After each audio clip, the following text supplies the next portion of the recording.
رسول اللہ صلی اللہ علیہ وآلہ وسلم نے ارشاد فرمایا، جو شخص جھوٹ بولنا چھوڑ دے اس کے لیے جنت کے کنارے میں مکان بنایا جائے گا،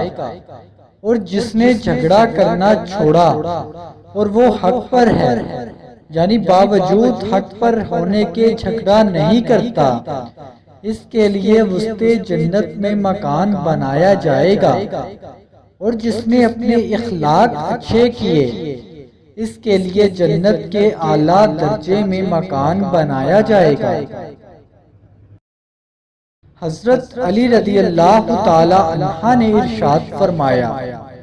جس شخص میں یہ 6 عادتیں ہو وہ دوزخ سے دور اور جنت کے قریب ہے۔ اللہ کو پہچان کر اس کی عبادت کی، دوسری شیطان کو پہچان کر اس کی مخالفت کی،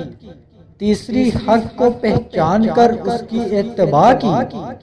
چوتھی باطل کو پہچان کر اس سے اجتناب کیا، پانچویں دنیا کو پہچان کر اسے ترک کر دیا، اور چھٹی آخرت کو پہچان کر اس کا طلبگار رہا۔ رسول اللہ صلی اللہ علیہ وآلہ وسلم نے ارشاد فرمایا، اپنی عورتوں، اولاد اور جو بھی اس کی پرورش میں ہے ان سے حسن سلوک کرنے والے کو راہ خدا عز و جل میں